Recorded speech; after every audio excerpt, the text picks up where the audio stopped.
안녕하세요. 숨겨진 진실은 언젠가 꼭 밝혀진다는 걸 믿는 40대 남자입니다. 제가 세상에서 제일 사랑하고 존경하는 사람으로 인해 제 인생의 발목이 잡힐 거라곤 상상도 하지 못했어요. 남들은 그런 상황에서 원망이 생긴다지만 전 그 사람을 단 한 번도 원망할 수가 없었답니다. 저희 집을 쑥대밭으로 만들었던 그 사건은 참 오랜 시간 저희 가족을 괴롭혔었는데요. 이젠 후를 털어내버리고 싶은 그 일을 여러분들께 먼저 털어놔 보겠습니다. 저희 집은 엄마, 아버지, 저 이렇게 세 식구예요. 어릴 적 작은 시골 마을에서 태어난 전 가난하지만 따뜻한 부모님 밑에서 건강하게 자랐습니다. 특히나 저에게 아버진 영웅이나 마찬가지였어요. 뭐든 뚝딱뚝딱 잘 만드시던 아버진 동네에서 맥가이버라고 불리울 정도로 찾는 사람들이 참 많았습니다. 아버진 제가 원하는 것이면 뭐든 순식간에 만들어주시더라고요. 어릴 적엔 고장난 자전거도 아버지가 단숨에 고쳐주시기도 했다니까요. 자, 동준아, 이제 다시 타봐. 아버지가 다 고쳤어.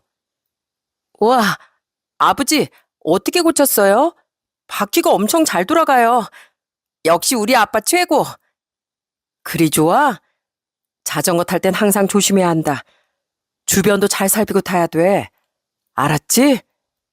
네, 아버지. 조심해서 탈게요. 자그마하게 농사를 지었던 아버진 농기계도 혼자서 뚝딱 고치시고 사람들 고장난 물건들도 척척 고쳐내시곤 했습니다. 그러다 보니 동네 사람들과도 친하게 지내고 특히나 동네 사람들은 먹을 게 있으면 늘 저희 집에 나눠주시러 오시곤 했어요. 동준 아버지, 집에 있어요? 아이고, 아주머니, 여긴 어쩐 일로? 아니, 오늘 우리 집에 전을 부쳤는데 양이 좀 많아가지고. 동준 아버지는 아직 저녁 안 드셨죠? 이거 저녁 반찬으로 드시라고. 아이고, 아주 맛나게 생겼네요. 고마워요, 고마워. 고맙기는요. 동준 아버지가 우리 집 농기계 싹 다 고쳐줬는데 이것보다 더한 것도 줄 수 있지. 하여간 맛있게 먹어요. 그때 당시 저희가 살던 지역은 다들 농사를 지으셨고 동네 자체가 소박하면서 정이 많은 그런 동네였답니다. 저희 아버지 역시 평소에 봉사활동을 정말 많이 다니셨어요.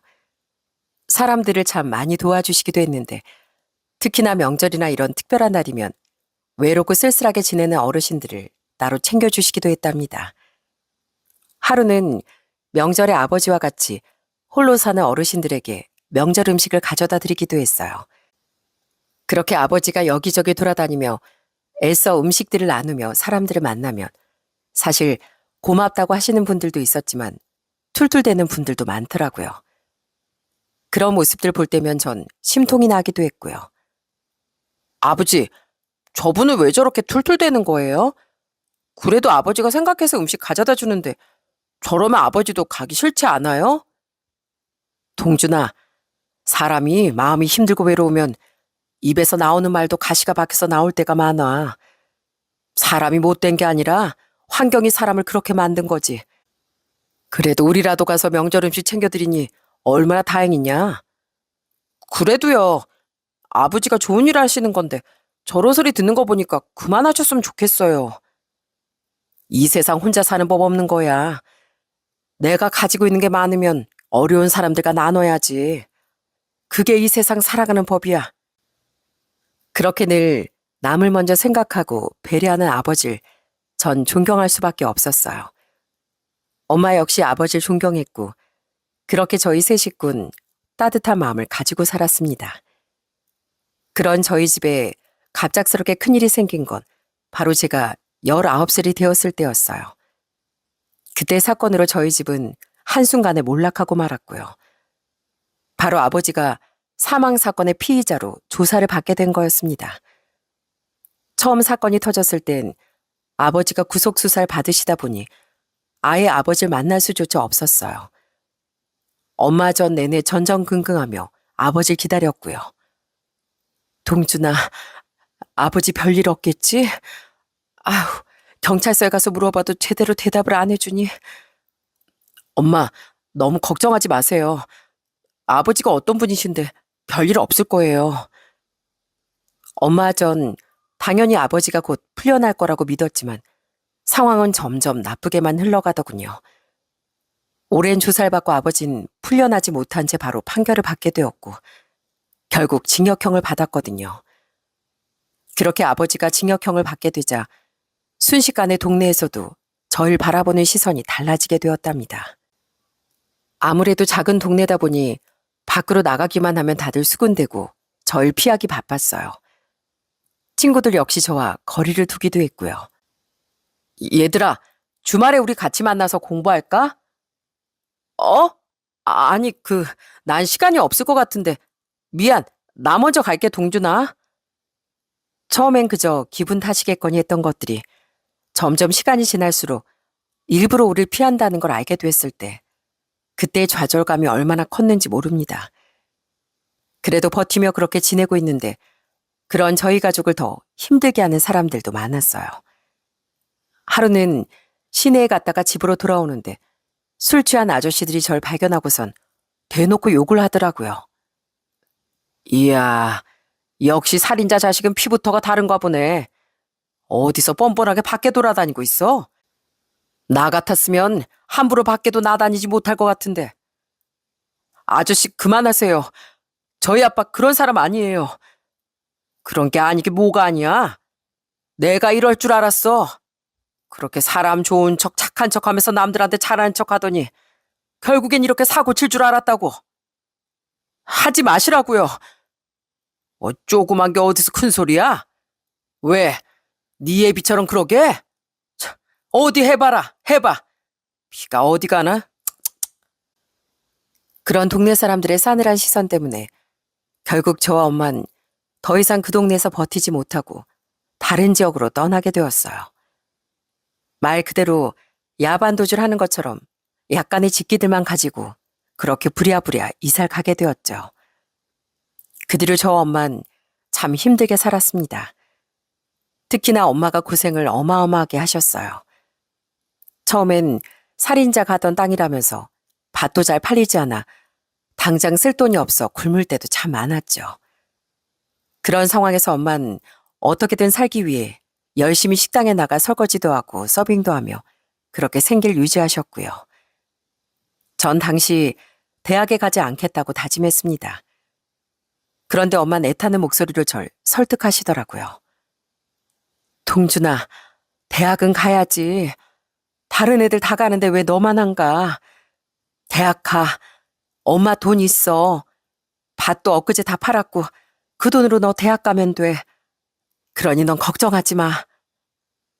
엄마 어떻게 그래요? 내가 어떻게 이 상황에 대학을 가. 나 못해. 그렇게 못한다고. 너까지 왜 그러니? 너까지 이러지 마. 엄마 겨우 간신히 버티고 있는데 왜 그러는 거야?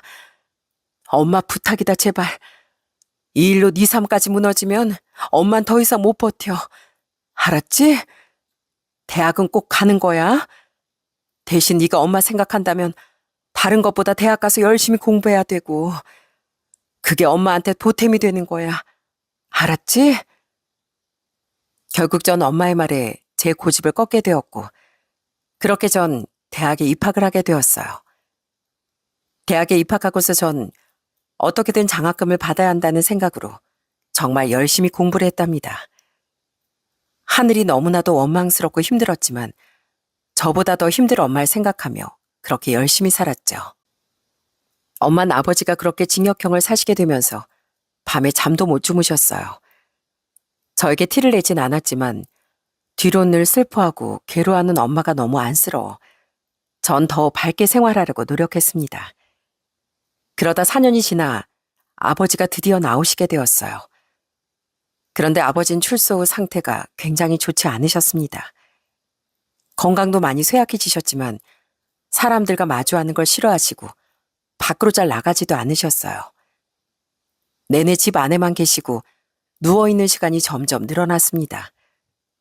그런 아버지가 걱정되어 전 항상 집에 오면 아버지가 누워 계시는 방문을 열고 물었어요.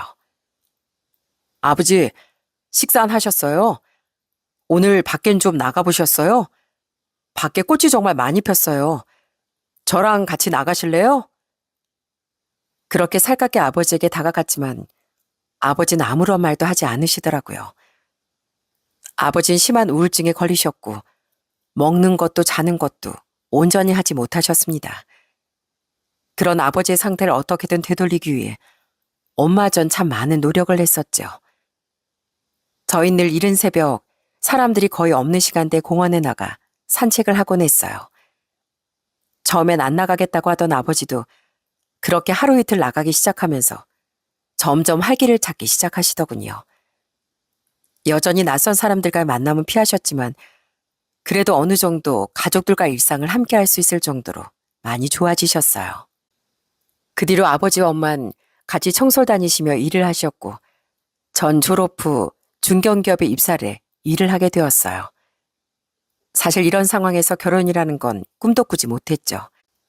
전 그저 아버지 엄마와 함께 평생을 같이 살면서 그렇게 지내야 되겠다고 생각을 하고 있었거든요. 그런 제 마음이 달라지게 된 건 바로 같은 회사 후배를 만나게 되면서부터였습니다. 후배는 키도 크고 몸이 여리여리했는데 혼자 거뜬히 정수기물도 바꾸고 무거운 물건도 도움 없이 척척 들고 옮기기도 하고 그렇게 뭐든 스스로 척척하는 멋진 여자였어요. 그러면서도 후배들을 어찌나 살뜰하게 챙기는지 마치 젊은 시절 저희 아버지를 보는 것 같더라고요. 처음엔 아버지와 비슷한 성격인 후배가 신기해서 관심을 뒀는데 점점 그 후배에게 마음이 생기더군요. 그리고 그 후배 역시 저에게 호감을 갖고 있었어요. 그렇게 전 30대 중반에 연애를 시작하게 되었습니다. 연애라면서도 늘 밝고 웃음을 잃지 않는 여자친구가 전 참 좋았습니다. 1년의 연애 기간 동안 이런 게 바로 행복이구나 새삼 느낄 때가 많았어요. 결국 저흰 이 마음을 평생 갖고 싶어 결혼까지 결심하게 되었고요. 그렇게 양가 인사를 드리게 되었는데요. 처음 저희 집에 인사로 온 여자친구는 처음부터 저희 부모님께 참 잘하더라고요. 어찌나 살갑고 잘하는지 엄마가 여자친구를 너무 마음에 들어 하셨어요. 어머님, 제가 뭐 도울 건 없을까요? 여기 반찬들 제가 좀 옮길까요? 아유, 됐어. 손님인데 앉아있어. 내가 하면 돼, 내가. 에이, 그래도요. 제가 도와드릴게요. 이거 저리로 옮기면 되죠? 혼자 멀뚱히 앉아있는 것보다 이렇게 움직이는 게 저도 편하고 좋아서 그래요. 스스럼 없이 엄마 아버지에게 살갑게 대하던 여자친구는 단박에 저희 부모님 마음을 사로잡았고 그렇게 저희 집에선 결혼 허락을 해주셨습니다. 그 후로 전 여자친구 집으로 인사를 가게 되었어요. 사실 그때 전 긴장을 참 많이 했습니다. 여자친구도 집에서 외동딸이었거든요. 여자친구는 자기가 선택한 사람이라면 자신의 부모님도 당연히 허락해 줄 거라고 장담했지만 전 너무 긴장할 수밖에 없더라고요. 지금도 첫인사 갔을 때 그때 상황이 잊혀지지가 않네요. 딱 현관문을 열었을 때 문 앞엔 바로 여자친구 부모님이 엄숙한 표정으로 서 계시더라고요. 전 그 모습에 화들짝 놀라 안으로 들어가지도 못하고 현관문 밖에서 바로 인사를 했었죠. 안녕하세요. 강동준이라고 합니다. 잘 부탁드립니다. 뭐야 오빠 들어와. 밖에서 뭐해. 엄마랑 아빠 왜 거기 서 있어. 사람 깜짝 놀라게. 얼른 들어와. 그렇게 여자친구의 말을 듣고 집 안으로 들어가는데 신발을 벗고 거실로 들어가는 내내 여자친구 부모님은 한 번 웃지도 않으시고 무표정이셨어요. 전 그 모습을 보며 등에 식은땀이 줄줄 흐르더라고요. 같이 밥을 먹으며 이런저런 얘기를 나누는데 진짜 음식이 어디로 들어가는지 모를 정도로 그 자리가 너무너무 힘들더라고요. 그래, 같은 회사에 다닌다고? 결혼하면 같은 회사 다녀도 괜찮은 건가? 설마 우리 애가 이직한다는 이유가 자넨 거기 회사 다니고 우리 딸들을 이직하라고 했던 건 아니지? 아닙니다. 절대 그런 건 아니고요. 그 선영이가 하고 싶은 분야가 있어서 그쪽으로 이직을 전부터 생각을 해서. 뭐 그건 그렇고. 그래, 부모님은 뭐 하시나? 건물 청소하십니다. 부부로 두 분이서 10년 넘게 같이 청소하고 계세요. 청소? 자네 그럼 결혼 준비는 어떻게 하려고? 모아둔 돈으론 충분히 결혼 준비 가능한 건가? 네, 가능합니다. 큰 집은 아니더라도 작게나마 신혼집 마련할 수 있을 것 같습니다. 날카로운 여자친구 어머니의 질문에 전 그래도 나름 열심히 대답했는데 왠지 여자친구의 어머니는 절 마음에 들어하지 않는 눈치였어요. 정말 긴장을 많이 하고 그렇게 첫인사를 마치게 되었는데 사실 전 당연히 반대를 할 줄 알았거든요. 그런데 그래도 결혼 허락을 해주셨더라고요. 아마 여자친구가 결혼하겠다고 고집을 부리니 적극적으로 반대하지 못하셨나 봅니다. 그렇게 아슬아슬한 분위기 속에서 결혼 허락까지 받고 저흰 예비 부부로서 결혼 준비를 하게 되었어요. 그러던 중 상견례장에서 일이 터졌습니다. 사실 전 제일 우려스러웠던 날이 바로 상견례였거든요. 아버지가 오래전부터 대인 기피증에 불안증이 있으셔서 낯선 사람들 눈을 잘 쳐다보지 못하고 당황을 많이 하셨는데 상견례 자리에서 아버지가 심하게 긴장하시다 보니 평소보다 더 심한 행동을 보이신 거였어요. 처음에 예비 장인께서 아버지께 먼저 악수를 권했는데 아버지가 손도 덜덜 떨며 제대로 잡지 못하고 눈도 못 마주치셨어요. 예비 장인과 예비 장모는 그런 아버지의 행동을 보면서 무척이나 당황스러워 하셨답니다. 어디 뭐 안 좋으신 건가요? 아닙니다. 몸이 안 좋은 게 아니라 저희 남편이 사고가 있어서 대인 기피증이 좀 있거든요. 첫 만남이라 이렇지 몇 번 보면 괜찮습니다. 엄마가 부랴부랴 아버지 입장을 해명했지만 예비 장인과 장모는 탐탁지 않은 표정을 거두지 못하셨어요. 그런 예비 장인과 장모의 표정을 보면서 저 또한 더 긴장할 수밖에 없었고요. 예비 아내는 그런 분위기를 어떻게든 풀어보려고 했지만 사실상 분위기가 잘 풀리지 않더라고요. 그러던 중 엄마가 가볍게 꺼낸 얘기로 한순간에 분위기가 달라지게 됐습니다. 두 분께서 같이 청소하신다 들었는데 계속 일을 하시긴 괜찮으신가요? 이젠 그만둬야죠. 대신 저희가 아들 장가만 보내고서 고향에 내려가서 살려고요. 네? 고향이요? 아니 그럼 여기가 원래 사시던 곳이 아니신 거예요? 아니에요. 저희 아들 19살 때까지 살던 곳이 있는데 거기서 배농사 지으면서 노후 보낼 생각입니다. 지금 땅도 다 마련되고 묘목도 심어놓은 상태라 이제 곧 수확하게 되면 아예 내려가 살려고요. 수확해서 첫 배를 따면 저희가 사돈 댁으로 먼저 보내드리고 싶네요. 그러면서 엄만 원래 고향 지역에 대해 이런저런 얘기를 하셨답니다. 그런데 그때 예비 시모의 얼굴이 한순간에 밝아지시더라고요. 어머나, 정말요? 거기지요.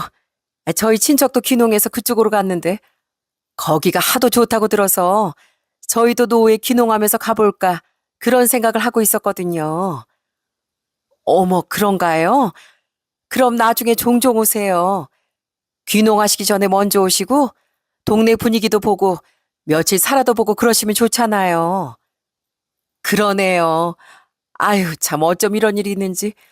안 그래도 저희가 딱 그 지역 보고 있었는데. 정말 우연히도 저희가 과거에 살았던 그 동네로 예비 장인과 장모가 나중에 귀농을 해볼까 하면서 알아봤던 거였습니다. 그 얘기를 시작으로 상견례 분위기는 천만다행으로 화기애애해졌습니다. 그렇게 좋은 분위기에서 상견례가 치러지면서 저희의 결혼 준비는 더욱 수월해졌어요. 예비 처가의 분위기는 참 많이 풀렸습니다. 결혼 준비를 하면서 예비 아내는 종종 저희 집으로 와 부모님과 시간을 많이 보냈어요. 특히나 낯선 사람에게 많이 긴장을 하는 저희 아버지와 자주 만나면서 익숙해지기 위해 예비 아내가 참 노력을 많이 했죠. 아버님, 어머님, 저 왔어요. 오늘은 제가 족발 사왔어요. 어떻게 오늘도 왔어. 피곤한데 집에 가서 쉬지. 이렇게 족발까지 사오고 말이야. 어머님, 오늘 비도 이렇게 보슬보슬 내리는데 족발에 막걸리 한 잔 마셔야죠. 어머님 저랑 같이 드실 거죠? 아유, 그럼. 우리 며느리가 와서 먹자는데 당연히 먹어야지.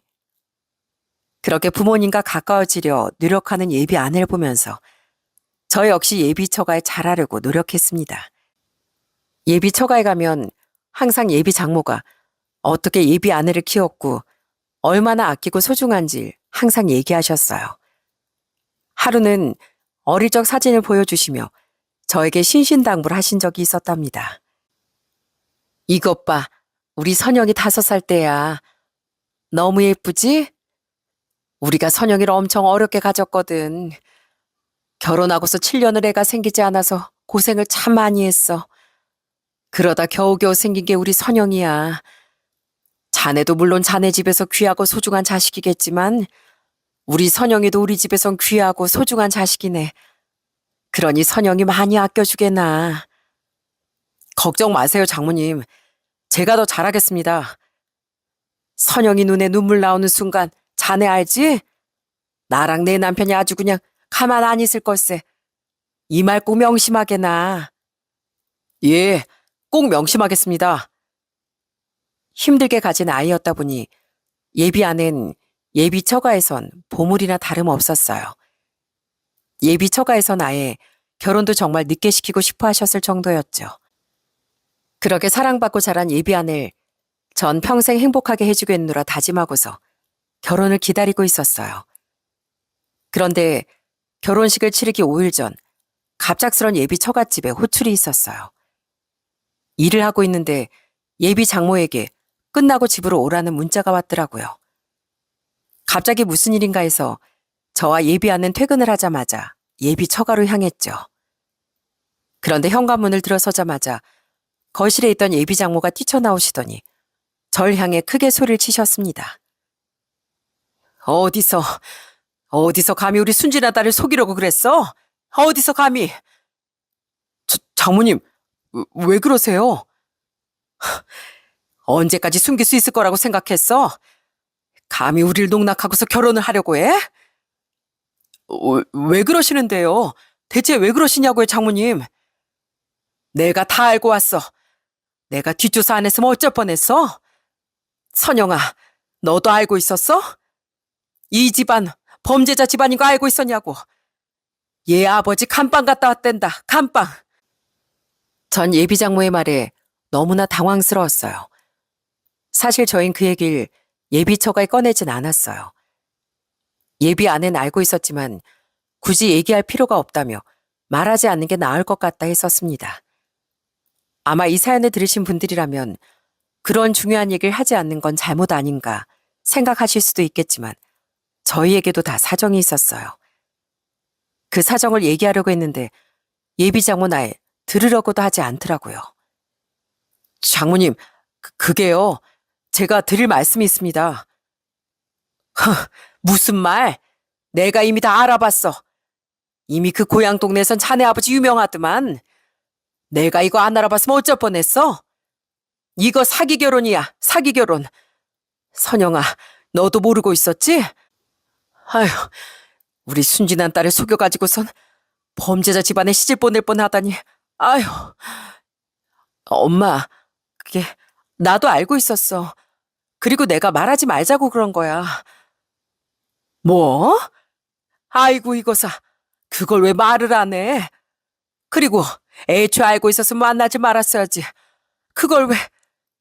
아무튼 이 결혼 못한다. 안 된다. 어떻게 그런 집안에 널 시집 보내? 안 그래도 상견례에서 자꾸 사람 눈 피하는 게 이상하다 싶었는데 그런 잘못이 있었으니까 그런 거네. 이 결혼 다 무효야. 우리 딸 그런 집에 못 보내네. 장모님, 그건 오해세요. 그런 게 아니라요. 그런 게 아니긴 뭐가 아니야? 간방 갔다 왔다는 거 그 동네 사람 다 알던데. 우린 그것도 모르고. 아휴, 하여간 결혼 다 취소하고 위약금이고 뭐고 자네가 다 지불하겠나. 소송 안 거는 걸 다행으로 생각하고 당장 우리 애랑도 헤어져. 그러자 예비 아내가 옆에서 예비 장모를 말리기 시작했습니다. 엄마 왜 그래? 이 사람 말도 좀 들어봐. 그리고 오해야. 내가 이래서 말 안 하려고 한 거야. 엄마가 제대로 확인도 안 하고 이 난리 피울까 봐. 그럼 이게 아무것도 아닌 거야? 어떻게 징역 살다 온 사람이 있는 집에 시집갈 생각을 해? 선영아, 정신 차려, 정신. 네가 지금 사랑에 눈멀어서 그런 것 같은데 시간 지나면 그것도 다 옅어져. 여기서 그만해. 어? 범죄자 집안에 시집가서 어쩌려고? 너 남들 손가락질 받으며 살 거야? 이 엄마 아빠 창피하게 할 거냐고?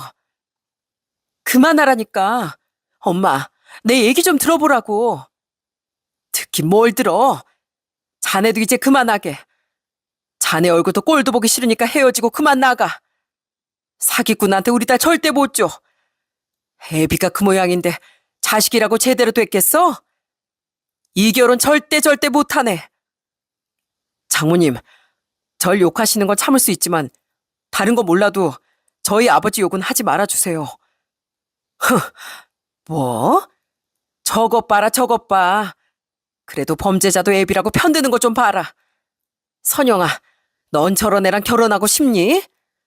사람을 죽여놓고 뻔뻔하게 욕하지 말라니. 아휴, 저딴 애비도 애비라고 편드는 애랑 결혼하고 싶냐고. 이 엄마 마음에 대못을 박아야 되겠어? 자네도 그러는 거 아니야. 어디서 사람 죽인 애비를 애비 대접하고 있어? 하긴 범죄자도 애비라고 여지껏 같이 사는 자인데도 멀쩡할 리가 없겠지 뭐. 더한 욕을 실컷 퍼부어주고 싶지만 자네 집안이랑 똑같은 집안 되고 싶지 않아 참는 거니까 당장 여기서 나가. 전 예비 장모의 말에 결국 화를 참지 못했습니다. 그동안 수많은 손가락질을 당해왔지만 그 어떤 손가락질보다 더욱 매섭고 아프더라고요. 그래도 여기서 제가 분노로 화를 낸다면 정말 아버지를 욕보일 것 같아 전 침착하게 설명했습니다. 어디서 도대체 무슨 소리를 들으셨는지 모르겠지만 그 사고 저희 아버지 탓 아닙니다.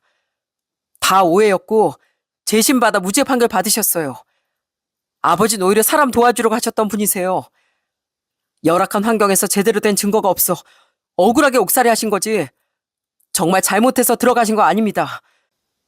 저희 아버지 평생을 봉사하시며 사셨던 분이세요. 법 없이도 얼마든지 정직하게 사신 분인데 이런 얘기 들을 이유 없습니다.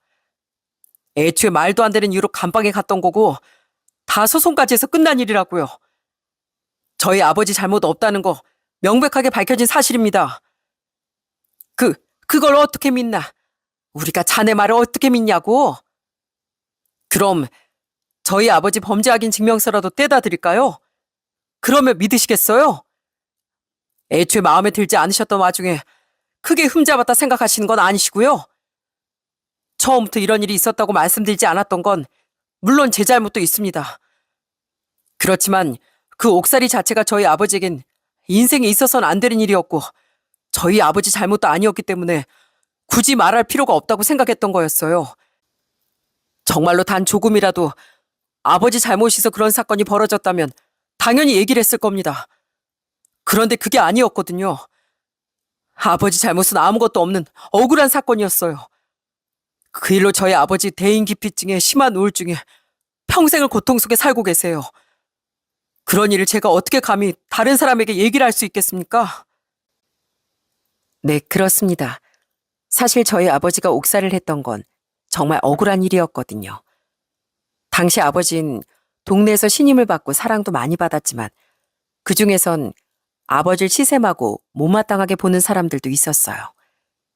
다들 농사 짓는 마을이다 보니 농번기엔 다 같이 모여 술을 마시기도 하는데 그날은 술자리에서 좀 평소에 불량한 한 주민이 아버지에게 시비를 걸었다더라고요. 아버진 그 주민의 시비에도 반응하지 않고 무시를 했는데 그게 더 화를 돋궜던 거죠. 결국 그 사람이 아버지에게 무력을 행사했고 한 자리 술자리에서 난리가 났었더라고요. 그걸 동네 사람들이 다 지켜봤습니다. 그럼에도 아버진 그 자리에서 똑같은 사람이 되기 싫어 가만히 있었다더라고요. 그렇게 주변 다른 동네 사람들이 말리며 정리가 됐는데 술자리가 끝나고서 아버지 뒤를 그 주민이 쫓아왔던 거였어요. 혼자 있는 아버지에게 뭐가 그렇게 불만이었는지 또 무력을 행사하려던 그 사람을 아버진 그저 피했을 뿐인데 그 주민이 스스로 술에 취해 넘어지면서 그만 돌부리에 머리를 부딪힌 거였어요. 결국 그 사람은 그 자리에서 사망했고 아버진 피의자로 조사받게 되었답니다. 문제는 목격자의 진술이었어요. 당시 주변에 CCTV가 있었지만 영상 복귀가 그 당시 기술로는 어려웠고 멀리서 아버지와 그 사람의 모습을 봤던 어떤 동네 사람이 아버지가 그 주민을 바닥으로 내팽개쳤다고 진술하면서 아버지는 가해자가 됐던 거였습니다. 아버지는 당시 술도 많이 드신 상황이었고 거기다 갑작스런 사건에 휘말리며 정신적인 충격도 많이 받으셨어요. 결국엔 제대로 자신의 입장을 항변하지도 못한 채 과실치사로 징역형을 선고받게 된 거였죠. 사실 제가 그 얘기를 꺼내지 않았던 이유는 또 하나 있었어요. 사실 저 역시 아버지를 그때 당시 원망했었거든요. 아버지가 정말 그 사람을 죽게 만들었다 믿어버렸었거든요. 그래서 4년의 옥살이 내내 전 아버지를 면회하러 가지도 않았습니다. 그런데 아버지가 그렇게 징역형을 살던 와중에 영상 복귀 기술이 좋아지면서 경찰에서 확보했던 CCTV 기록을 복구할 수 있게 되었어요. 그러면서 극적으로 아버지가 그 주민에게 아무런 접촉도 하지 않았다는 게 밝혀지게 되었고 그렇게 아버진 억울한 옥살이를 끝내게 된 거였습니다. 물론 배상도 받았죠. 그렇지만 그때 전 정말 큰 죄책감을 갖게 되었어요. 집으로 돌아온 아버지는 정신적으로 너무나 힘들어하셨고 그게 마치 제 탓도 있는 것 같더라고요. 그러니 제가 어떻게 주변에 아버지가 옥살이를 했느니 이런 얘기를 할 수 있겠습니까? 어찌됐든 아버진 그 옥살이를 겪어선 안 될 사람이었는데요. 예비 아내에겐 이 사실을 애초에 얘기하긴 했지만 예비 아내 역시 원래 없어야 할 일이니 꺼내지 않는 게 좋을 것 같다고 하더라고요. 그래서 저흰 예비 처가의 말을 하지 않은 거였어요. 그런데 예비 장모가 저에게 확인도 안 하고 이렇게 단정지어 얘기를 할 거라곤 상상도 하지 못했었네요. 제가 이렇게 얘기하니 예비 장모는 좀 당황해 하시더군요. 그게 정말 사실이라고? 네, 모두 다 사실입니다. 아마 다시 알아보시면 아실 거예요. 굳이 아버지 상처를 들춰내고 싶지 않았고 그래서 말씀을 안 드린 것뿐이에요. 제 잘못도 있고 숨긴 것도 있으니 저 역시 그만하는 게 맞는 것 같습니다. 이만 가보겠습니다. 전 결국 예비 처가에서 나와버리고 말았습니다. 집에 오는 내내 부모님께 이걸 어떻게 말을 꺼내야 하나 고민이 정말 많았어요. 처음엔 그냥 예비 아내와 크게 싸워서 결혼을 못할 것 같다 얘기를 해야겠다고 생각했습니다. 그런데 여러분도 아시다시피 부모는 자식에게 무슨 일이 있다는 걸 표정만 보고서도 다 아시잖아요. 제가 집에 딱 들어가자마자 아버지께서 제 얼굴을 보고서 제일 먼저 한 말을 듣고 전 무너지고 말았습니다. 동준아, 무슨 일 있었냐? 억울한 옥살이를 하실 때도 전 아버지의 말은 듣지 않고 다른 사람들의 말만 듣고 모든 걸 믿어버렸는데 아버진 제 표정 하나만으로도 바로 제게 문제가 있다는 걸 아신다는 게 정말 죄송하고 또 죄송했어요. 결국 전 아버지를 한참 붙잡고 엉엉 울었습니다. 억울하고 분하고 슬프고 아버지가 너무나 안쓰러웠어요. 분명 아버지 잘못은 하나도 없음에도 이미 잘못이 없다는 게 다 밝혀졌음에도 사회의 시선이 이렇게나 따갑고 냉정하고 날 다시 한번 느끼게 되었어요.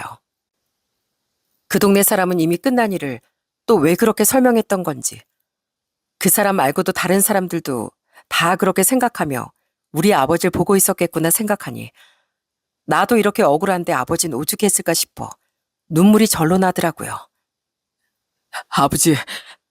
아버지 그동안 어떻게 참으셨어요? 얼마나 억울하셨어요? 얼마나 답답해서 어떻게 사셨어요? 그렇게 제가 말하자 아버진 그저 우는 제 등을 토닥여 주셨답니다. 그로 진정이 된 다음 전 부모님께 이런 일이 있었고 파혼을 해야 할 것 같다고 얘기를 했어요. 그러자 아버진 제 말을 듣더니 조용히 얘기를 꺼내셨죠.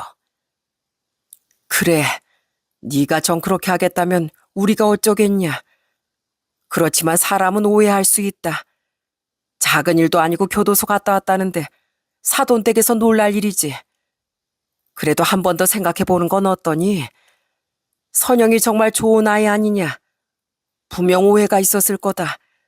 그러니 한 번만 좀 생각해 봐라.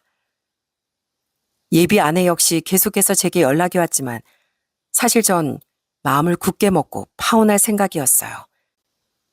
그런데 그 다음날 쉬는 날이었는데 이른 아침부터 집으로 누군가가 찾아왔더군요. 전 예비 아내인가 생각했는데 그게 아니었습니다. 집으로 찾아온 사람은 바로 예비 장인과 장모님이었어요. 엄마가 문을 열어주시자 예비 장인과 장모님께선 집으로 들어오시더니 저희 아버지를 보고선 바로 그 자리에 무릎을 꿇으셨습니다. 그 모습을 보고서 저와 아버지 그리고 엄마가 너무나 놀라셨어요.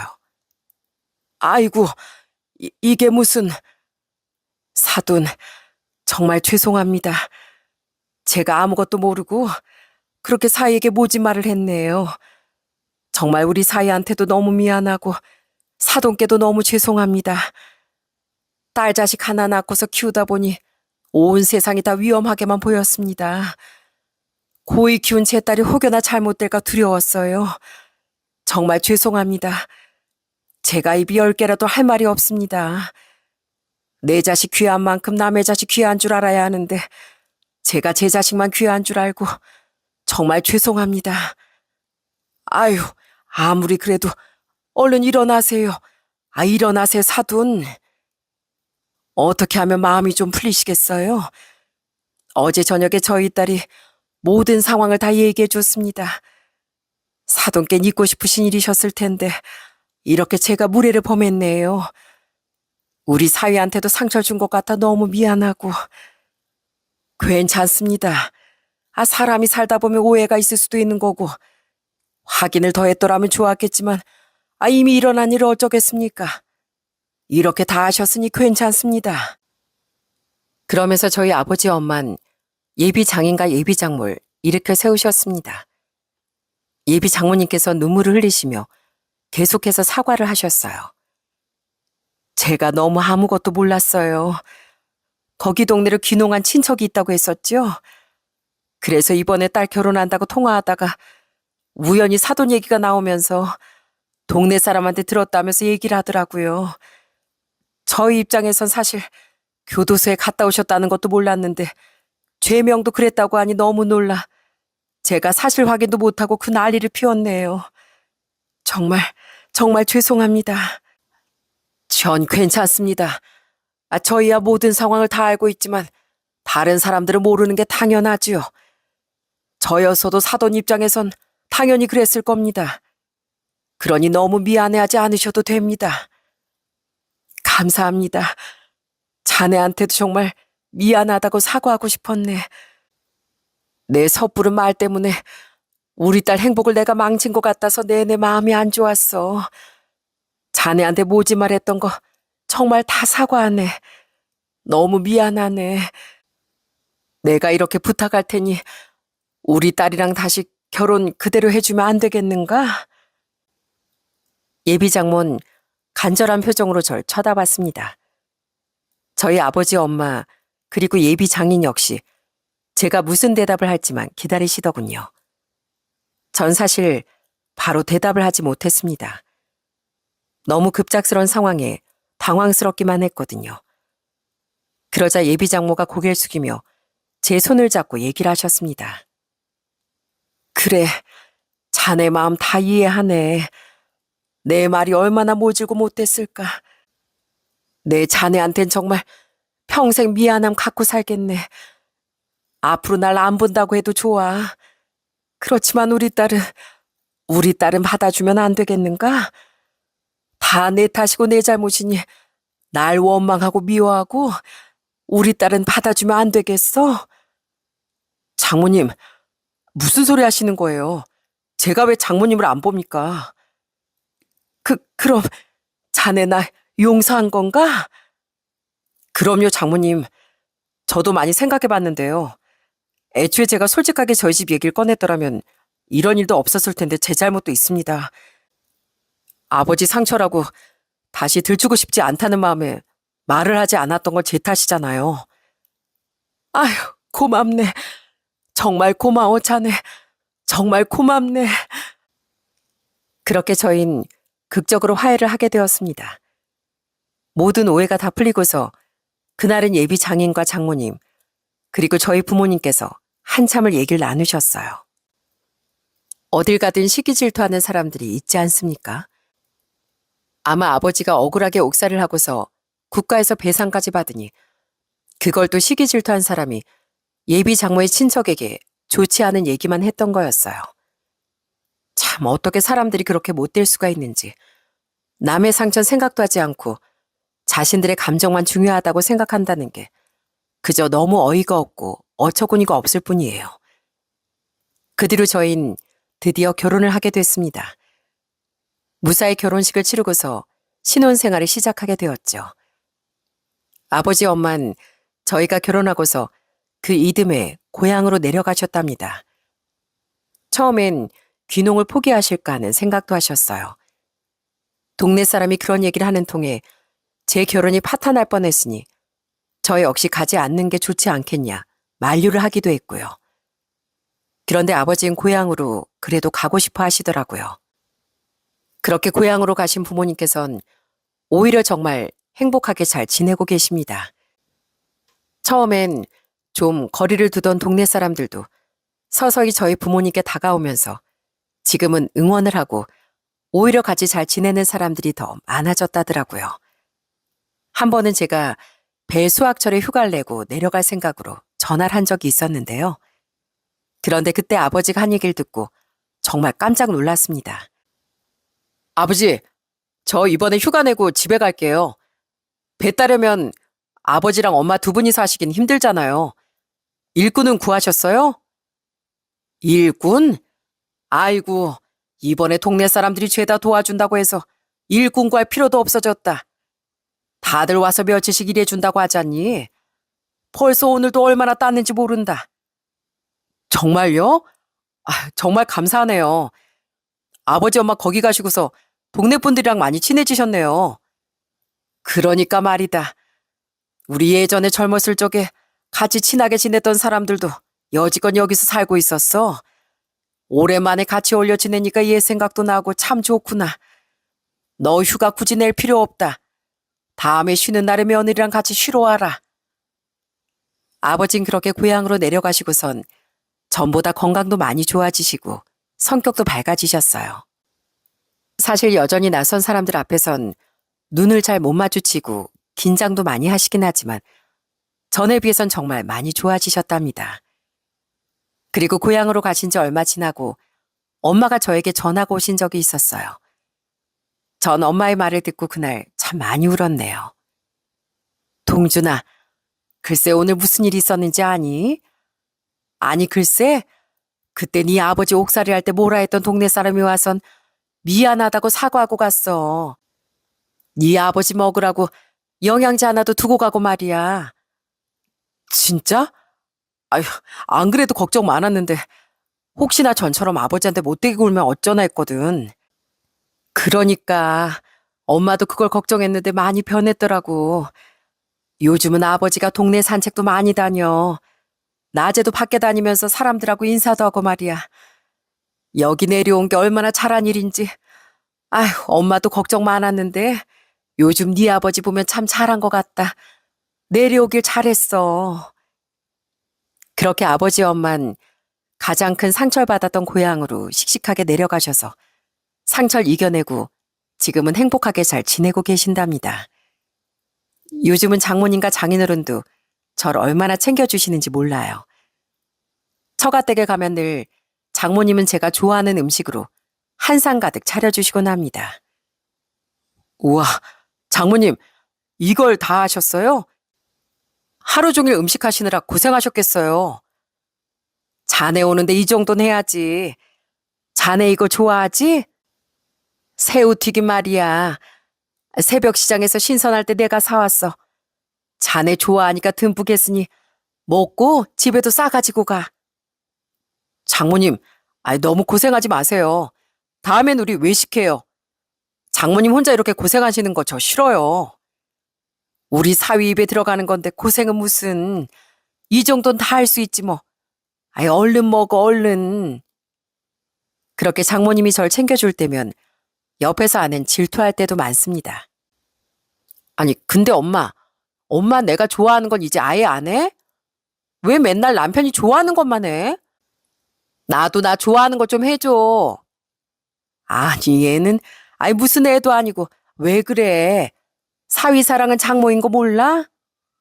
치, 엄마, 외동도 이렇게 안 아껴줄 거야? 하나밖에 없는 딸을 챙겨야지. 그리고 장인 장모님께선 1년에 한 달 정도 늘 가시는 곳이 생겼어요. 바로 저희 본가랍니다. 배 수확철이 되면 장인 장모님께서도 바리바리 짐을 싸들고 가셔선 본가로 바로 출동을 하십니다. 저희도 쉬는 날이면 수확을 돕기 위해서 가는데 가면 늘상 저희 부모님과 장인 장모님 네 분이서 열심히 배를 따고 계시더라고요. 이젠 저보다 장모님과 장인어른이 배를 더 잘 따세요. 아이고, 자네, 배를 이렇게 따면 안 된다니까. 이러면 상처나. 요렇게? 아이, 꼭질 요렇게 해야지. 와, 장모님 이제 완전 베테랑이시네요. 그나저나 저희 부모님한테 일당은 받고 계신 거예요? 이런 거 가족이라고 막 봐주고 그러면 안 되는데. 일당 두둑이 받고 계시죠? 장모님이 얘기 못 하시면 제가 저희 부모님께 말해드릴게요. 솔직히 말해보세요. 아이고, 우리 사이 참 든든하네, 든든해. 부모 등골 빼먹어서 우리 지갑 채워주려고?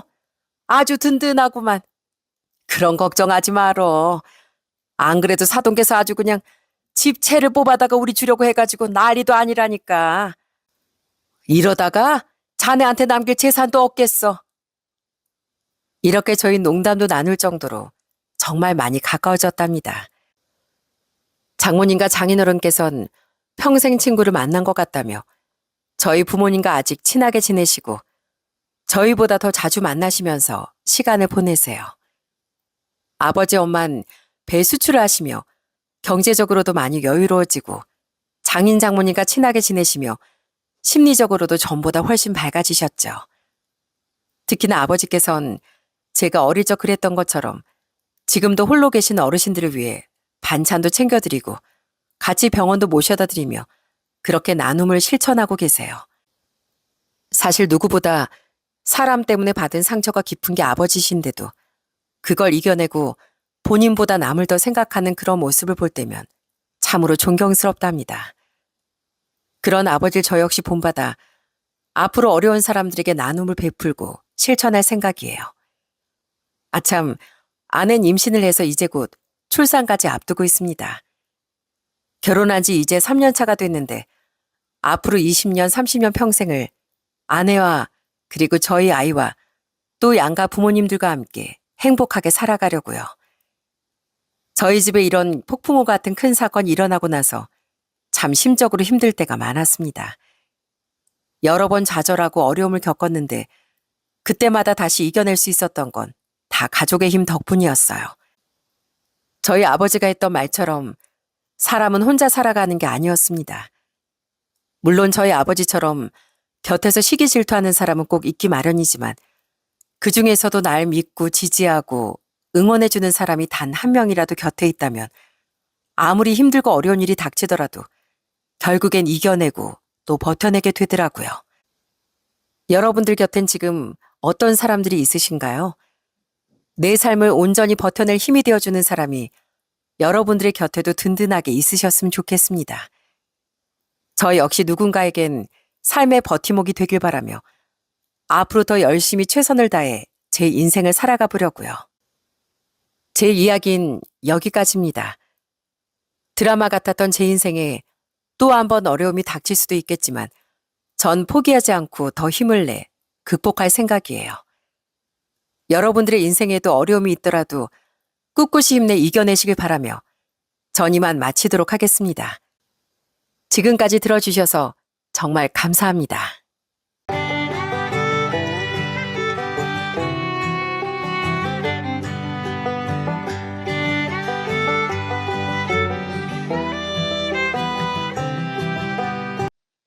안녕하세요. 저는 인생 한 방을 노리던 남편을 한 방에 날려버린 30대 여자입니다. 누구나 살다 보면 어려움을 겪으니 요행을 바라는 마음이 생기는 건 당연하다고 생각합니다. 저 역시 가끔 복권도 사고 허무맹랑하게 일확천금을 바라기도 하니까요. 하지만 공짜 행운만을 바라며 인생을 낭비하는 건 정말 바보 같은 짓인 것 같습니다.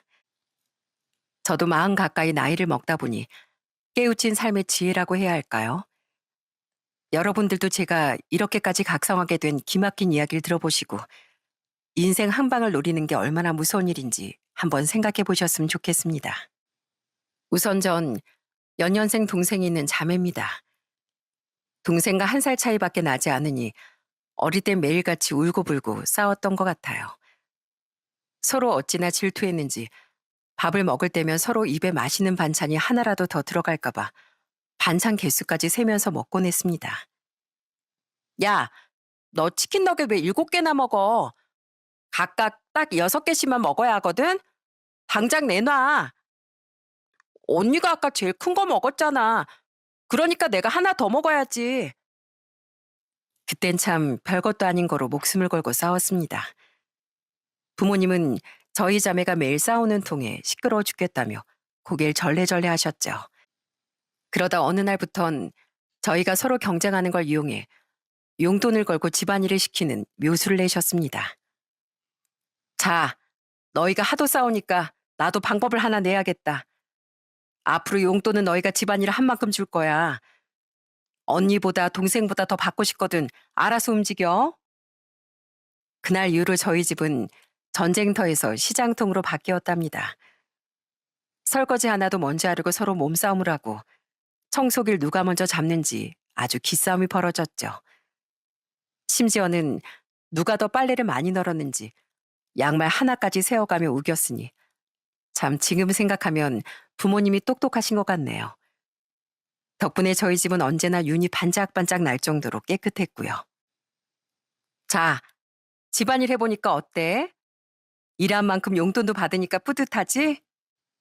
너희가 앞으로 어른이 돼서도 땀 흘려 일한 만큼 보람을 느끼면서 살아가길 바란다.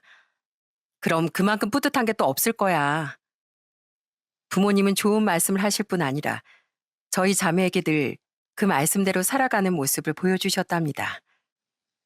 저희 아버진 건물 외벽 청소를 하시는 로프공이셨는데 아버진 그 어렵고 힘든 일을 긴 세월 동안 묵묵히 해내셨어요.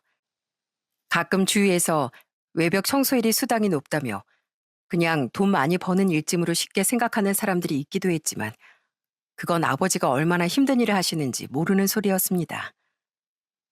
아휴, 오늘 바람이 많이 분다는데 네 아버지 괜찮을지 모르겠다. 이런 날은 좀 쉬면 좋을 텐데.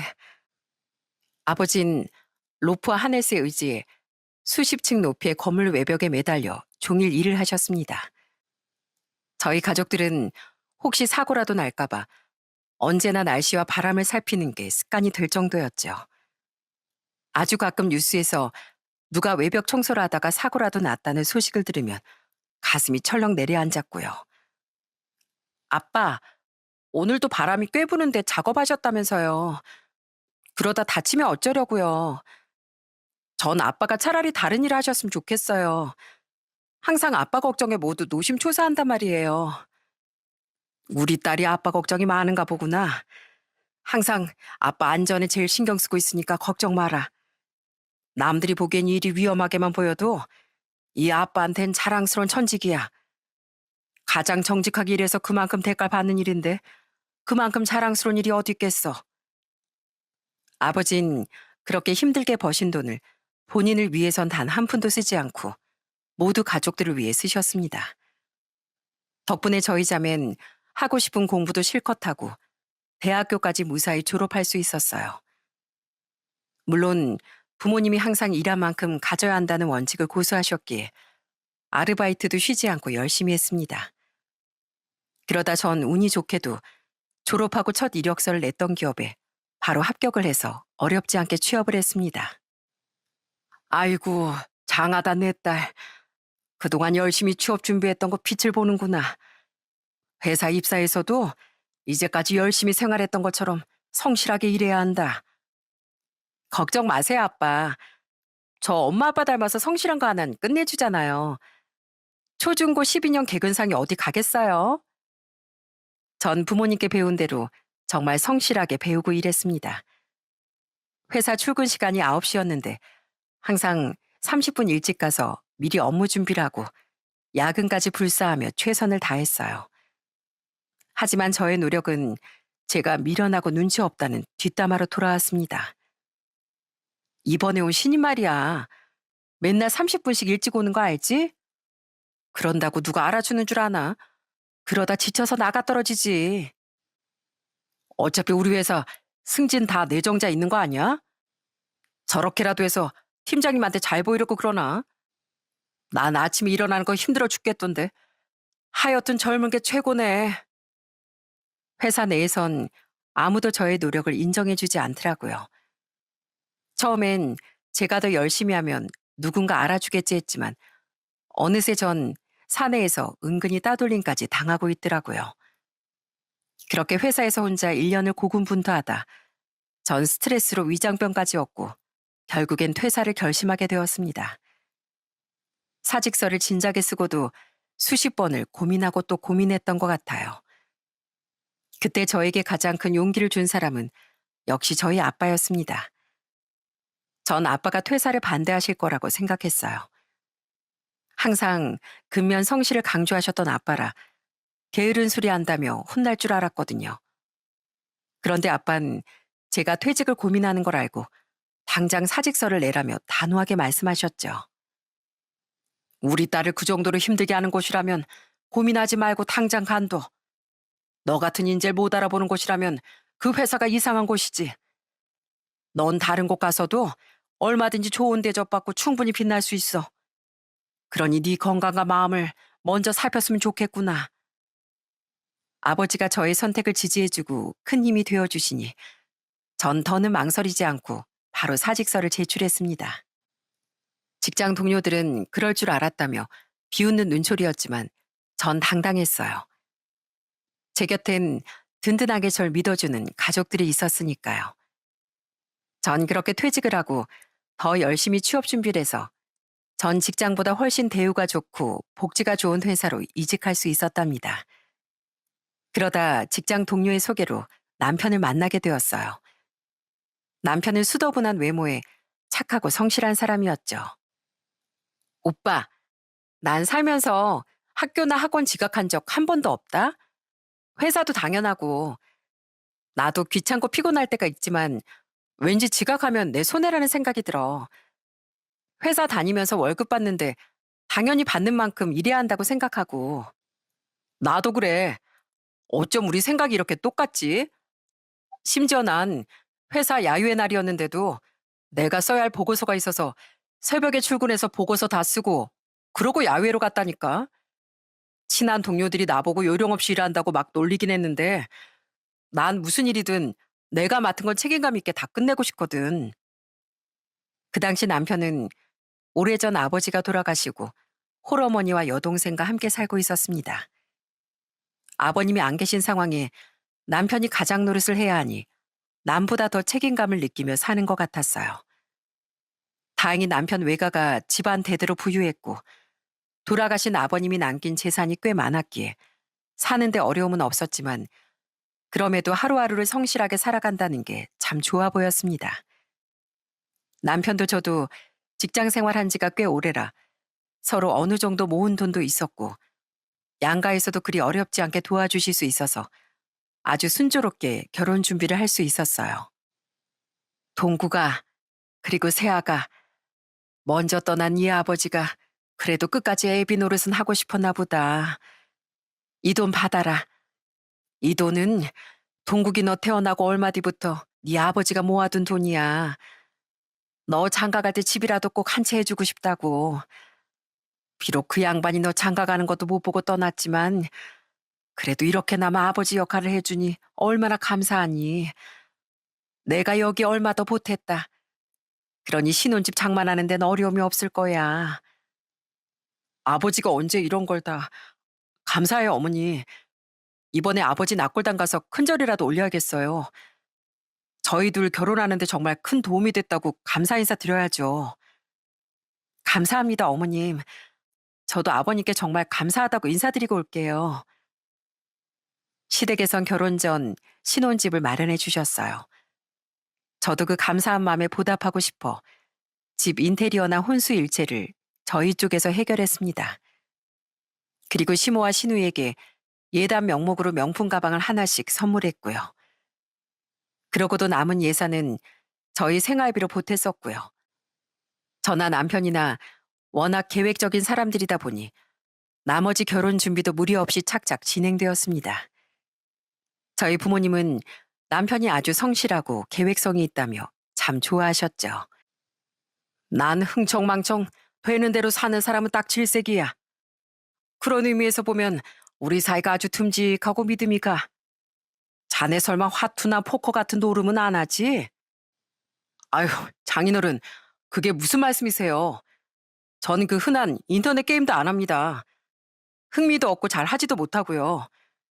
제가 다른 거 몰라도 그런 문제로 장인어른 장모님 속상하게 해드릴 일은 절대 없을 거예요.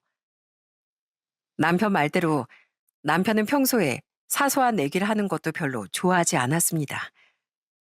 평소에 술도 잘 마시지 않고 가끔 저와 영화를 보거나 근교로 여행 가는 걸 유일한 취미로 삼았죠. 저 역시 사행성 게임이나 내기에 전혀 관심이 없는 편이었고요. 그렇게 아무 문제 없이 결혼한 저희 부부는 2년 터울로 아들, 딸 하나씩을 낳고 더할 나위 없이 행복한 가정을 꾸렸습니다. 시모도 그렇고 신우이도 저희 아이들을 너무나 예뻐해서 종종 아이를 돌봐주시러 집에 오시기도 했고요. 아이고, 우리 강아지들 할미 왔다. 그래, 잘 있었어? 어디 보자. 그 사이 얼마나 컸나 보자. 할머니, 우리 일주일 전에 봤는데 그 사이에 저 더 큰 거 같아요? 엄마랑 키 쟀을 땐 똑같았는데.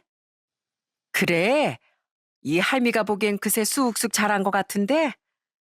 그동안 밥 잘 먹고 엄마 아빠 말씀 잘 듣고 있었으면 분명 키가 이만큼이나 컸을 거야. 특히 시모는 직장과 육아를 병행하는 저희 부부가 힘들까봐 많은 부분에서 도움을 주셨습니다. 늘 반찬도 해다 주시고 제가 직장일로 너무 바쁜 날엔 가끔 설거지까지 해주고 가셨어요. 어머님, 설거지는 그냥 두시지 또 하고 가셨어요? 제가 늘 어머니께 죄송해서 어떡해요. 저희 바쁠 때 아이들 봐주시는 것도 감사한데 집안일까지 챙겨주셔서 정말 감사해요. 늘 바쁜 거 아는데 아유 당연히 나라도 도와야지. 사부인께서도 틈날 때마다 아이들 맡아주시지 않니? 애들도 어른들 밑에서 자라야 인성교육도 되고 좋은 법이야. 그러니 내 걱정은 말고 너희 일 편하게 봐.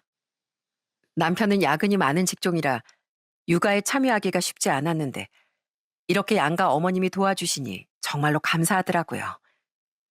그렇게 아이들 키우면서 바쁘게 살다 보면 결혼한 지 6년쯤이 흘렀습니다. 평소에 남편은 회사 일로 바쁘긴 했지만 퇴근하고 집에 오면 저나 아이들에게 최대한 집중하려는 편이었고요. 그래서 제가 혼자 육아를 하더라도 남편이 최대한 노력하는 걸 알아서 저도 이해하고 있었습니다. 그런데 어느 날부턴가 남편은 집에 와서도 방에 틀어박혀 있거나 거실에 나와서도 핸드폰만 쳐다보고 있더군요. 평소에 그 흔한 핸드폰 게임조차 안 하던 사람이라 무슨 일인가 싶었죠. 여보, 당신 뭐해? 아무리 불러도 대답도 없고 애 목욕시키는 것 좀 도와달라니까. 어? 뭐라고? 아, 목욕? 그거 당신이 좀 시키면 안 될까? 내가 지금 좀 바빠서. 그러더니 남편은 핸드폰을 들고 방으로 쏙 들어가 버렸어요. 저는 정말 황당했지만 혹시 회사 일을 하나 싶어 몇 번은 그냥 넘어갔습니다. 하지만 날이 갈수록 남편은 점점 더 이상해졌습니다. 여보, 지금 뭐 보고 있는 거야? 당신 핸드폰 게임해? 그거 경마 게임이야? 생전 게임 한 번 안 하던 사람이 무슨 일이래? 어? 아니야. 그냥 재밌어 보이길래 잠깐 본 거야. 내가 무슨 게임을 해. 나 그런 데 관심 없어. 저도 게임에 대해선 전혀 몰랐기에 그때 남편 핸드폰을 슬쩍 훔쳐봐도 대체 뭐라는 건지 모르겠더라고요. 그러다 어느 날은 제게 불쑥 이런 말을 하기도 했어요. 여보, 혹시 말이야, 내가 잘못되더라도 당신 애들 잘 키울 수 있지? 당신은 능력 있는 엄마니까 내가 당신 없이 아이들을 어떻게 키워? 행여라도 그런 말 하지 마. 혹시 당신 무슨 일 있는 거 아니지? 아니야, 일은 무슨. 그냥 가장으로 사는 걱정이지 뭐. 아휴, 인생이 왜 이렇게 안 풀리나 몰라. 그 무렵 남편은 기분이 엄청 들쑥날쑥해 보였습니다. 어느 날은 복권이라도 당첨된 사람처럼 비싼 선물을 사들고 들어오질 않나. 또 어느 날은 세상 다 산 사람처럼 축 처져서 멍하니 창밖만 쳐다보고 있더라고요. 그런데 그게 설마 도박일 거라고 누가 상상이나 했겠어요? 늦바람이 무섭다고 평생 일밖에 모르던 남편은 저 몰래 노름에 손을 대고 있었습니다. 그 사실을 알게 된 것도 정말 어처구니 없는 사건 때문이었어요. 언젠가 남편은 바쁘다고 나가버리고 저는 아이들이 노는 걸 보며 빨래를 개고 있었어요. 그런데 제 첫째 아이가 장난감을 가지고 이상한 말을 하면서 놀더라고요. 자, 이제 말들 출발합니다. 1번 말 달립니다. 그런데 이때 치고 나가는 2번 말. 주호야, 너 그런 말을 어디서 배웠어? 꼭 무슨 경마장에선 하는 말을 우리 지호가 어떻게 알았을까? 이거? 이거 아빠가 맨날 보고 있는 방송인데? 나 그거 이제 뭐라고 하는지도 다 외웠어. 4번 스나이퍼 안쪽으로 치고 나옵니다. 제가 그때 얼마나 놀란 줄 모릅니다. 이것뿐 아니라 저희 애들은 단어 카드를 가지고 와서 갑자기 카드 게임을 한다며 포커 치는 흉내까지 내더라고요. 전 뭔가 단단히 잘못됐다는 예감이 들었습니다. 그래서 아이들이 놀라지 않게 애써 웃으며 물었어요. 지호야, 윤서야, 너희 카드 가지고 그렇게 노는 거 어디서 배웠어? 혼내는 거 아니고 엄마도 같이 놀고 싶어서 물어보는 거야. 아빠가 절대 말하지 말라고 했는데 이거 아빠가 요즘 어른들이 노는 게임이라고 했어. 근데 엄만 게임 싫어하니까 절대 말하지 말라고 했어. 그때까지만 해도 저는 남편이 그저 경마나 도박을 하는 영상 정도만 보는 걸 거라고 애써 마음을 다잡았습니다. 직장 일도 바쁜 사람이 설마 그런데 빠져 살 거라곤 생각도 못 했으니까요. 그런데 남편이 서재에 저 몰래 숨겨둔 대출 서류를 보고 우려하던 일이 현실로 일어났다는 걸 깨달았습니다. 전 아이들을 친정에 맡기고 퇴근하고 오는 남편에게 곧장 물었어요. 당신 이거 대출 서류 뭐야? 나 몰래 집 담보 잡아서 4억이나 빌렸더라? 그 돈 어디다 썼는지 당장 말해. 여보, 우선 진정하고 내 말 좀 들어봐. 그게 말이야. 일단 내가 다 갚을 수 있거든. 갚을 자신 있어, 내가. 됐고, 그 돈 어디다 썼는지나 말하라고. 4억이 무슨 애들 장난이야? 아무리 집이 당신 명의라도 해도 그렇지. 어떻게 나한테 한마디 상의도 없이 그 큰 돈을 대출받아? 제가 계속 화를 내자 남편은 한참을 우물쭈물하더니 결국 충격적인 사실을 털어놨습니다. 그게 말이야. 내가 진짜 싫다고 했는데 직장 동료가 하도 꼬셔서 우연히 경마장에 갔었거든. 한두 번 재미로 해봤는데 돈을 꽤 벌어서 계속 하다 보니까 이게 헤어나올 수가 없더라고. 판돈이 있어야 잃은 돈을 메꿀 수 있다 보니까 나도 모르게 이렇게 됐어. 미안해. 이제까지 순수하다고만 생각했던 남편은 그때 제 앞에서 완전히 다른 얼굴을 하고 있더라고요. 저와 가끔 영화를 보면서 저런 도박꾼들은 왜 생길까 하며 손가락질하던 그 얼굴을 믿었던 제 남편이 똑같이 하고 있었어요. 착하고 성실하며 책임감 있던 남편이 완전히 악마에 홀린 것 같았습니다. 지금이라도 다 말해. 도박꾼들은 가족들 수술비까지 다 갖다 바친다던데 당신 정말 이 대출이 끝이야? 그게 집 대출론 조금 부족해서 다른데 몇 군데에서도 조금 더 빌렸어. 근데 진짜 금방 갚을 수 있어. 제발 나 믿어줘. 하지만 놀랍게도 다른 데서 조금 더 받았다던 대출은 1금융권 대출 말고도 2, 3금융권 대출까지 상당하더라고요. 아마 담보대출 이자를 갚기 힘들어 다른 대출들로 돌려막기를 한 모양이었습니다. 이 대출들을 다 해결하려면 저희가 결혼 6년 동안 모은 돈 모두를 대출금 갚는 데 써야 할 지경이었죠. 전 당연히 그 사실을 알고 남편에게 이혼을 요구했습니다. 나 당신 같은 인간하고 못 살아. 다른 것도 아니고 어떻게 도박으로 그렇게 큰 돈을 날려? 나 당신에 대한 믿음이 완전히 박살났어. 그 뻔뻔한 얼굴 꼴도 보기 싫으니까 당장 내 눈앞에서 사라져. 그리고 애들 볼 생각도 하지 마. 애들이 노름꾼 아버지 보고 뭘 배우겠어? 전 그러면서 남편 앞에 진가방을 던졌습니다. 그러자 남편은 제 앞에 무릎을 꿇으며 꺼이꺼이 울기 시작하더라고요. 재산 분할은 당신이 대출받아간 그 돈이 끝이야. 그나마 진가방이라도 챙겨주는 걸 고맙게 생각해. 여보, 제발 내 말 좀 들어봐. 내가 왜 그렇게까지 도박에 빠졌겠어? 사실 나 사는 게 너무 힘들어서 그랬어. 회사에선 업무 압박이 계속 들어오는데 동기들보다 승진도 느리고 이러다 40 넘어 명퇴당할까봐 무서웠다고. 동기들은 이미 다 승진해서 과장님, 부장님인데 나만 이러고 있으니까 괜히 사내에서 놀림거리나 되고 나도 스트레스 풀 창구가 필요했다고. 집에 와봤자 당신은 밀린 잔업하고 애들 보느라 바쁜데 내가 나 힘들다고 어떻게 말할 수가 있었겠어. 나 다신 도박판에 얼씬도 안 할게. 내가 거기 또 가면 손이라도 쥐질게. 정말이야. 그러니까 나 한 번만 용서해 줄 수 없어?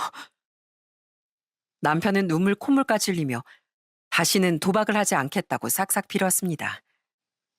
하지만 이미 남편에게 뒤통수를 거하게 얻어맞은 뒤라 제 앞에서 아무리 빌어도 쉽게 용서되지 않았죠.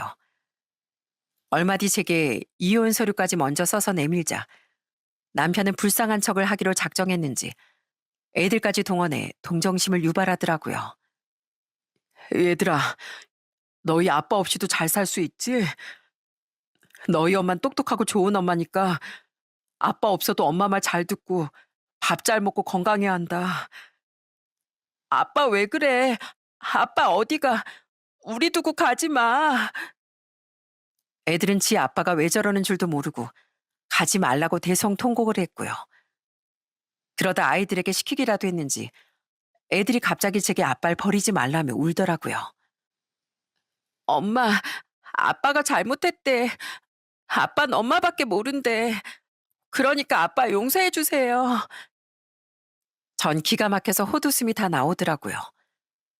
그 뒤로도 남편은 제 눈치만 살피며 어떻게든 제게 용서를 구하려고 안간힘을 썼습니다. 아침마다 아이들 등교를 챙기고 저녁엔 애들 저녁밥에 목욕, 잠자리까지 혼자 알아서 하더라고요. 집안일도 우렁각시가 다녀간 것처럼 혼자 다 끝내놓고요. 그쯤 되자 솔직히 저도 마음이 흔들린 게 사실이었습니다. 이런 말하면 사연을 듣고 계신 분들이 답답해 하시겠지만 그땐 도박 문제 이외엔 저와 사소한 싸움 한 번 없었거든요. 무엇보다 저희 애들이 아빠를 참 좋아했습니다. 엄마, 아빠가 도박은 절대 나쁜 거니까 하면 안 된대. 도박하면 그건 사람도 아니래. 참나.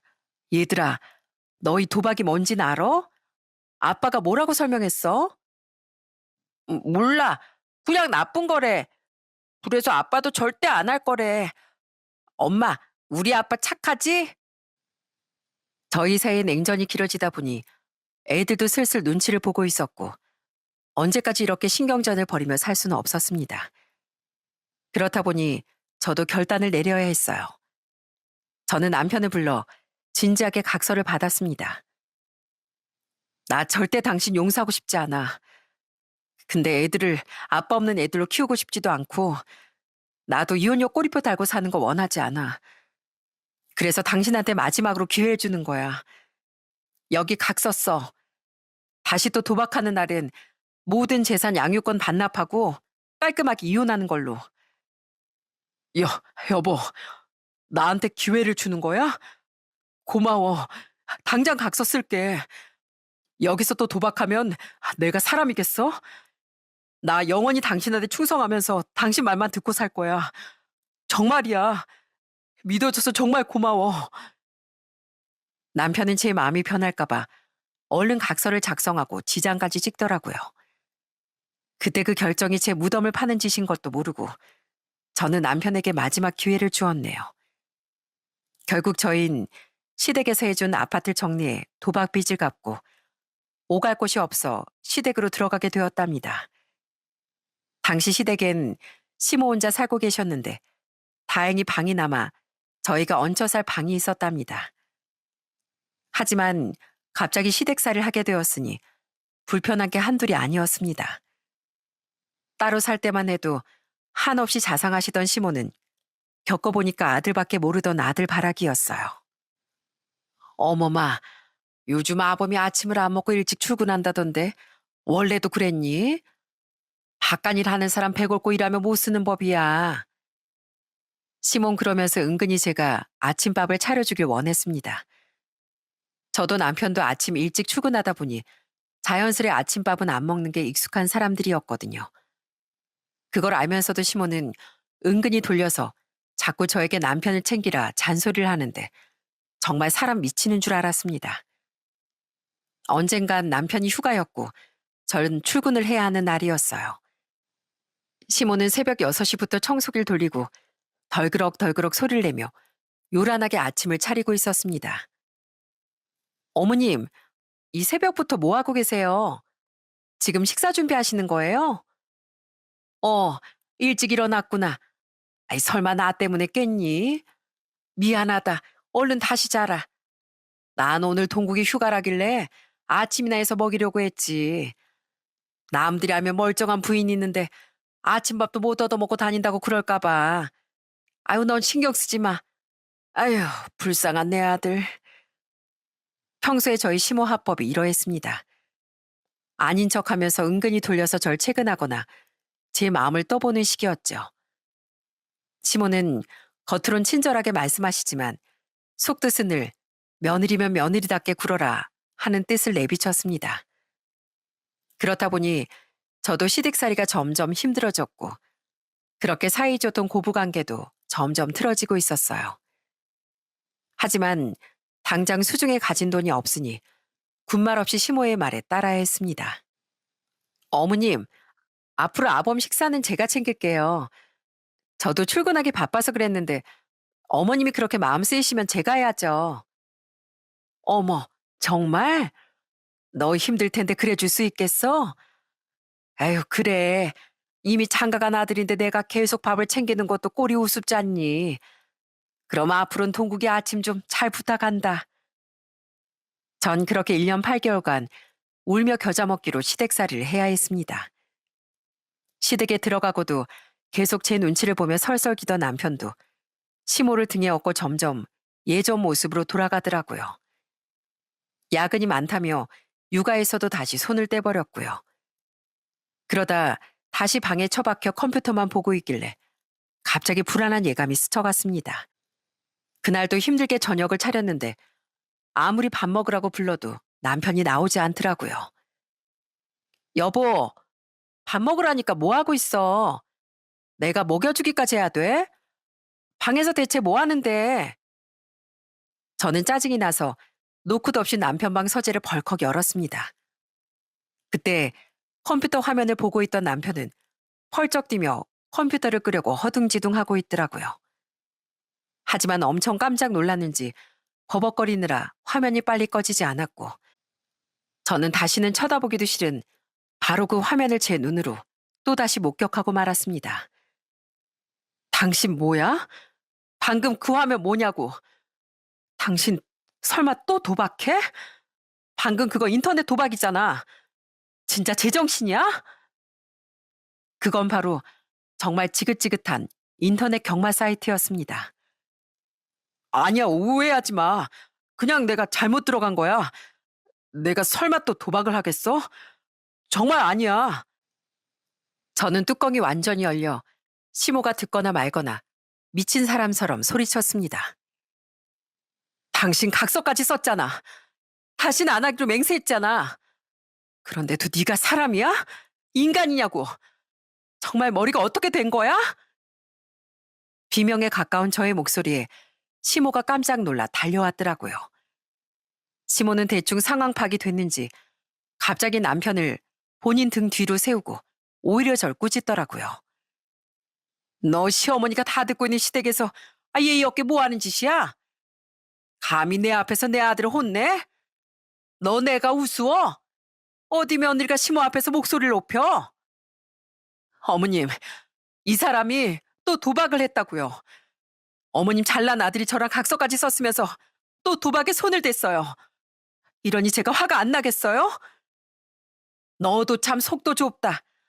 남자가 살다 보면 도박 한번 하기도 하는 거지. 그게 뭐 대수라고. 남자 중에 화투 한번 안 치고 노름 한번 안 하는 사람이 어딨어. 그렇다고 우리 동국이가 가정을 내팽개쳤냐? 아니면 직장을 안 다녀서 월급을 안 갖다 줬냐? 지 할 일 다 하면서 스트레스 좀 풀겠다는 게 그게 뭐 대수라고. 그동안 잃은 게 많으니까 만회 좀 해보고 싶었겠지. 시모는 속사포로 내뱉으며 마치 제가 속 좋고 옹졸한 부인이라는 듯 비난했습니다. 그러면서 남편을 달래며 태연하게 부엌으로 데려가더라고요. 어여 밥 먹어라. 돈 잃어서 속 쓰릴 땐 밥이라도 잘 먹어야 돼. 네가 어릴 때도 게임 한 번은 안 하더니 뒤늦게 그런데 재미가 들린 모양이구나. 이 세상에 도박 싫어하는 남자가 어딨겠어? 시모가 그런 식으로 남편과 제 사이를 막아서니 저는 남편에게 제대로 따져 묻지도 못했습니다. 그렇게 어영부영 한 일주일쯤 흘렀을까요? 전 또다시 뜬금없는 소리를 듣고 말았습니다. 그건 바로 남편이 회사를 간뒀다는 소식이었어요. 남편이 아침부터 출근할 생각도 안 하고 뚱하니 앉아있길래 뭐 하냐고 물었더니 별일 아니라는 듯 대답하는 거 있죠? 나 사실 회사 관뒀어. 아니 잘린 거지. 승진도 안 시켜주고 그렇게 눈치를 주더니 기어이 날 자르네. 뭐? 회사에서 잘렸다고? 언제? 대체 왜? 한 일주일쯤 됐어. 그때 당신이 본 것도 내가 회사 잘리고 하도 마음이 답답해서 그런 거야. 근데 나 그땐 진짜 안 했어. 저는 그 순간 남편이 진짜 답도 없는 인간인 걸 알았습니다. 다시 도박판을 기웃거리는 거로도 모자라 회사까지 잘렸으니 대체 그렇게나 계획을 좋아하던 인간은 어디로 사라졌나 싶더라고요. 전 이번에야말로 반드시 이혼해야겠다 싶었습니다. 괜히 또 이혼하자는 소리부터 하면 절대 안 된다고 나자빠질 게 뻔하니 이혼 전에 저도 준비가 필요했어요. 일단은 돈이 좀 있어야 할 것 같아 평일에 다니는 회사 일 말고도 주말마다 물류센터에서 아르바이트를 뛰었답니다. 센터에서 택배를 분류하는 간단한 일이었는데 막상 현장에 가보니 몸이 부서져라 뛰지 않으면 도저히 물건이 내려오는 속도를 맞출 수가 없더라고요. 고영선 씨, 빨리 좀 움직입시다. 뒤에다 밀리잖아요. 네, 죄송합니다. 빨리 하겠습니다. 전 그렇게 주 7일 내내 몸을 갈아가며 일했습니다. 주말 야간엔 수당을 더 쳐준다길래 자는 시간, 먹는 시간까지 줄여서 일을 했어요. 중간에 너무 피곤해 코피를 왕창 쏟고 관두고 싶은 마음이 굴뚝 같았지만 이혼하고 나서 애들을 책임져야 한다는 생각에 정말 무식하게 일만 했습니다. 그렇다 보니 집에 들어오면 쓰러져 자기 바빴어요. 남편은 제가 사소한 잔소리조차 안 하니 그게 본인을 용서했다는 뜻인 줄 알았나 봅니다. 가끔은 제가 있는 걸 알고도 슬그머니 인터넷 도박창을 열어서 보고 있더라고요. 그때 전 내일 아침에도 통근버스를 타고 경기도에 있는 물류센터까지 왕복 3시간을 갈 일이 우선이라 도박을 하거나 말거나 신경도 안 썼습니다. 당신 요즘 회사 일이 그렇게 많아? 주말에도 계속 나가는 것 같네. 집에 들어와서도 씻고 잠들기 바쁘고. 아무리 일이 중요하지만 애들한테 너무 신경 안 쓰는 거 아니야? 어이가 없네. 그러는 당신은 회사도 잘렸는데 집에서 애들 안 보고 뭐 하는데? 나 일 때문에 바쁜 거 알면 당신이나 애들 챙겨. 그때 저희 부부 사이인 왼수도 그런 왼수지간이 따로 없었습니다. 그날도 전 녹초가 돼서 집에 돌아와 씻고 곧장 침대에 누웠어요. 그렇게 한 10분쯤 지났을까요? 갑자기 예고도 없이 방문이 벌컥 열렸습니다. 다짜고짜 방에 들어온 시모는 누워있는 제게 앞치마를 던졌습니다. 너 요즘 대체 뭐하고 다니는 거야? 평든 사람처럼 골골대기나 하고. 내일 새벽에 너희 아버지 제사니까 당장 일어나서 음식해라. 젊디 젊은 것이 뭐가 힘들다고. 시애미도 있는데 들어 누워 있어. 얼른 일어나. 나가서 제사 준비 안 해? 시몬 그러면서 제가 덮고 있던 이불을 걷어차 버렸습니다. 남편은 뭐 좋은 구경이라도 하는지 그런 시모 뒤에서 빼꼼 얼굴을 내밀고 쳐다보고 있었어요.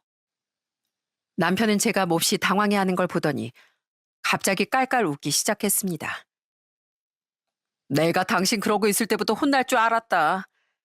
당신 힘든 건 알겠는데 그래도 며느리가 할 건 해야지. 시아버지 제사인데 그렇게 누워만 있으면 되겠어? 솔직히 누가 보면 당신 며느리가 아니고 상전인 줄 알겠어. 며느리 역할 좀 해. 그러더니 남편과 시모는 서로 말이 맞네 맞아 하면서 맞장구까지 치더라고요. 전 할 수만 있다면 제 앞에서 깔깔대는 두 모자 얼굴에 물이라도 확 끼얹고 싶었어요. 어머님, 전 제 남편 치닥거리만으로도 몸이 부서져라 일하고 있거든요. 그러니 어머님 남편 재산 어머님이 챙겨야 하지 않을까요? 제가 얼굴 한번 못 본 시아버지 제사까지 챙길 여력이 안 돼서요. 어머님이나 저 사람이나 며느리가 무슨 이 집 종이라도 되는 줄 아시나 본데 조선시대에도 종한테 돈 벌어오라고는 안 시켰어요. 어머님 잘난 아들 도박비 때문에 집 한 채 날린 건 아무렇지 않고 며느리가 피곤해서 잠깐 누워있는 건 그렇게 못마땅하세요? 정말이지 염씨 집안 지긋지긋해서 못 살겠네요. 저 이제 그만할래요. 이 잘난 집안 며느리 반납합니다. 도박 중독에 빠진 백수아들 끼고 오순도순 잘 살아보세요.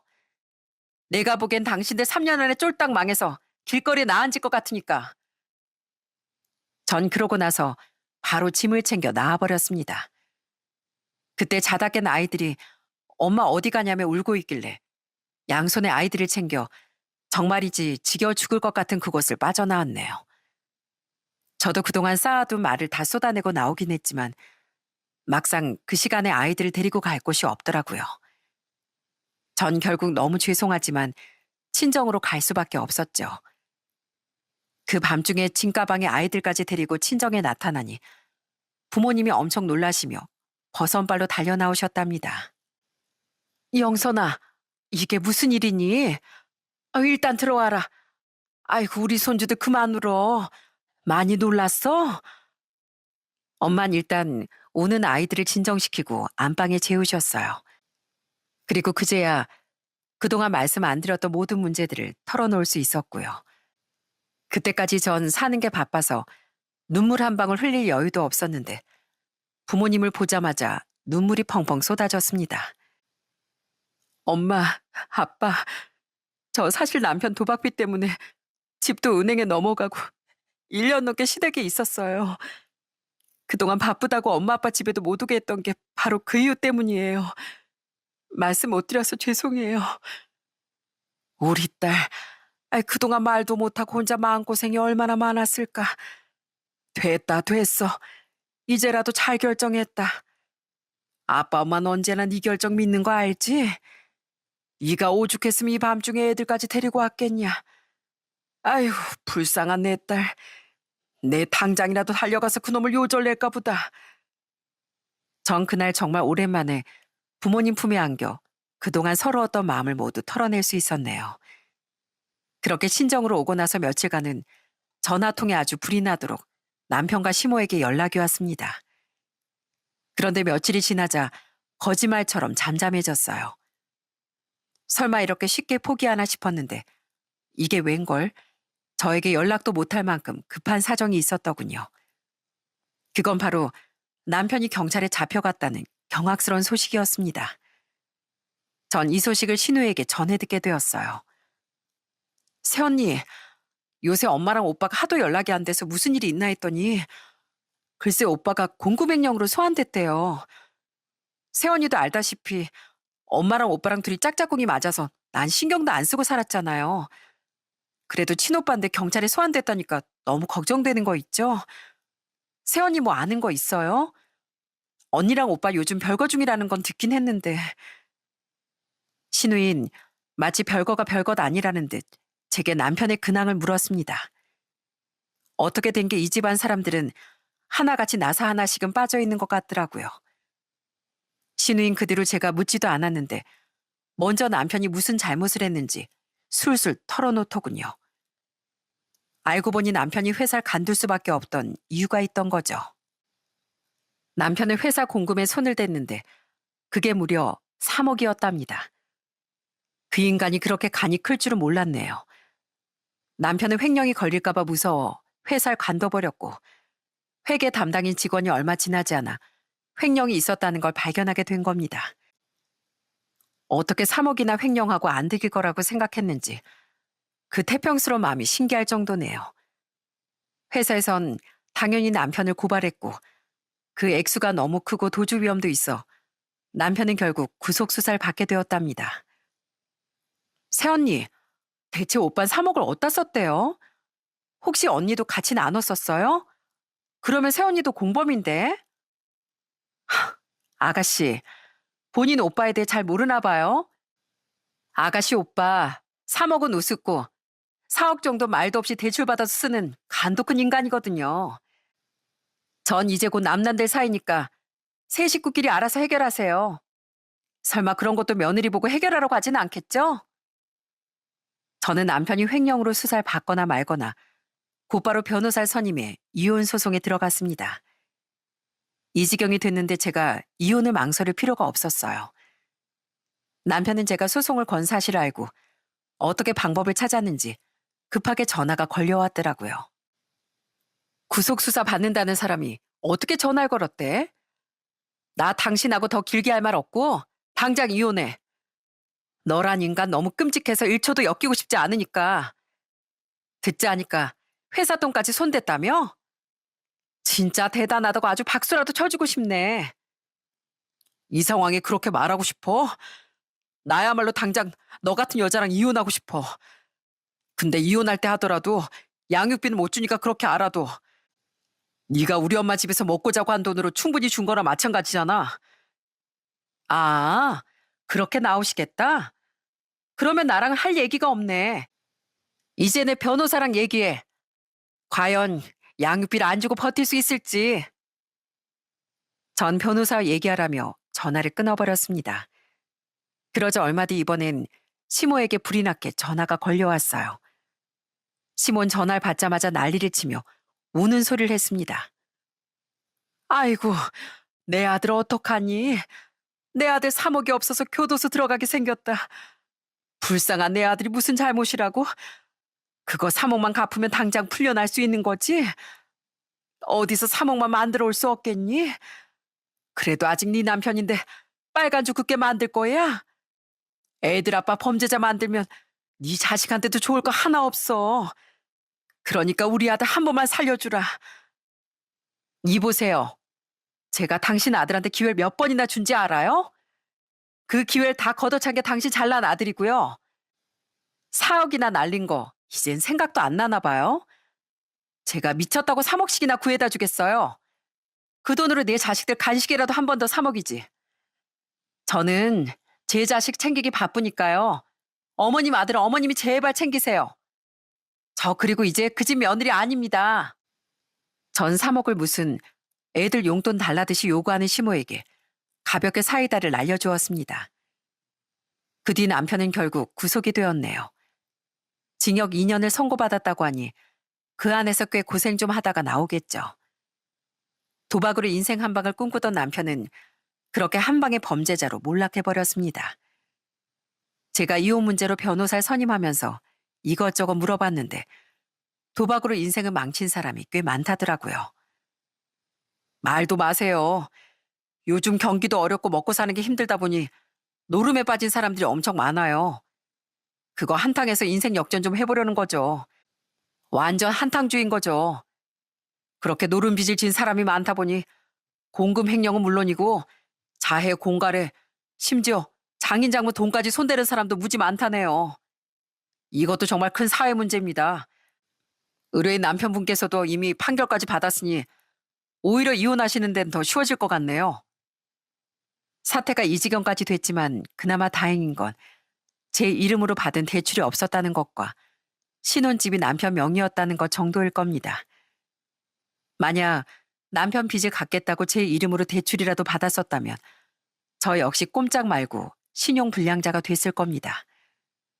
어쩌면 남편이 계속 저에게 믿음을 줬다면 저도 마음이 약해 대출을 해줬을지도 모르겠네요. 하지만 그 인간이 신뢰를 완전히 박살낸 덕분이라고 해야 할까요? 저와 남편은 결국 이혼을 하게 되었고 남편은 1년 뒤에나 출소할 것 같습니다. 지금도 전 남편이 준 트라우마 때문에 저희 아이들에게 장난으로라도 내기나 돈이 걸린 게임은 절대 안 시키고 있어요. 엄마, 우리 가위바위보 하자. 이긴 사람이 500원 주는 거야. 지호야, 엄마가 몇 번을 말해? 돈이나 물건 걸고 게임하는 거 아니라고 했지? 그거 정말 나쁜 거야. 정, 게임이 하고 싶으면 엉덩이로 이름 쓰기 어때? 알았어. 그러면 가위바위보에서 지는 사람이 엉덩이로 이름 3번 쓰기다. 이제 초등학교에 들어간 첫째는 가끔 학교에서 이상한 게임을 배워오기도 합니다. 그럴 때마다 전 아주 엄하게 단속을 시키고 있어요. 어려서 배운 것이 평생 습관이 되니까요. 지금도 아이들이 종종 남편을 찾기도 하지만 전 이 다음에 아이들이 어른이 됐을 때나 그간 있었던 일에 대해 털어놓을 수 있을 것 같습니다. 아빠가 도박으로 교도소에 있다는 사실을 말해주기엔 아직은 아이들이나 저나 마음의 준비가 필요할 것 같네요. 지금은 그저 남편이 출소하고 나서 양육비나 밀리지 말고 꼬박꼬박 주길 바라고 있습니다. 그게 애들 아빠로서 최소한의 도리를 하는 거라고 생각하거든요. 할아버지, 이거 봐요. 나 완전 높이 올라왔어요. 나 저기 위에 나무도 탈 수 있어요. 봐봐요. 아이고, 요 녀석아, 위험해. 내려와서 놀아. 저게 누굴 닮아 날마다 저렇게 기어 올라가나 몰라. 누구긴요. 다 외할아버지 닮아서 그런 거죠 뭐. 이럴 때 보면 핏줄이라는 게 참 신기하고 무서워요. 그죠? 아휴, 쟤 무섭지도 않은지 벌써부터 놀이기구도 잘 탄다니까요. 지금 전 여전히 친정 부모님과 함께 살고 있습니다. 아버진 연세가 많이 드셔서 로프공 일은 그만두셨고 지금은 간간히 현장 관리직으로 나가고 계세요. 저도 곧 40을 앞둔 나이에 부모님께 기대어 산다는 게 참 죄스럽기도 합니다. 하지만 부모님은 저와 아이들에게 늘 따뜻한 울타리가 되어주고 계세요. 부모님의 존재만으로도 저에게도 한결같이 큰 힘이 된답니다. 어쩌면 제가 그 큰일을 겪고도 버틸 수 있었던 건 혼자가 아니었기 때문이었겠죠. 저에겐 이렇게 든든한 가족들이 있으니까요. 그렇지만 아이들을 키우며 걸어갈 길이 절대 쉽지만은 않을 걸 압니다. 아이들이 자라면서 아빠에 대해 물을 거고 제가 준비되지 않은 순간에 상처를 건드릴 수도 있겠죠. 하지만 전 믿어보려고요. 지금처럼 온 가족이 서로 기대고 사랑으로 아이들을 키워간다면 언젠가 아이들도 충분히 이해를 하고 더 건강하게 성장할 거라고 믿고 싶네요. 무엇보다 저는 아이들에게 정정당당하게 사는 법을 보여주고 싶습니다. 때로 힘들고 고된 순간에도 반칙하지 않고 정직하게 살아가는 방법을 보여주고 싶네요. 더불어 작은 기쁨에도 감사할 줄 아는 마음 역시 가르치고 싶고요. 언젠간 아이들이 어린 시절을 돌아보며 온 가족이 함께 이겨낸 이 시간이 오히려 더 단단한 버팀목이 되었다는 사실을 느낄 수 있길 바라고 있습니다.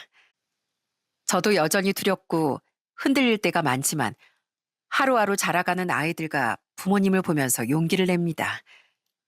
내일은 오늘보다 조금 더 나아질 거라는 희망이 분명히 있겠죠? 여러분도 헤어나올 수 없는 좌절을 겪고 계시다면 오늘을 열심히 살고 또 내일을 열심히 살아갈 스스로를 믿어보시길 바래요. 정직하고 당당하게 살아온 오늘이 분명 내일의 희망이 될 겁니다. 끝까지 들어주셔서 정말 감사합니다.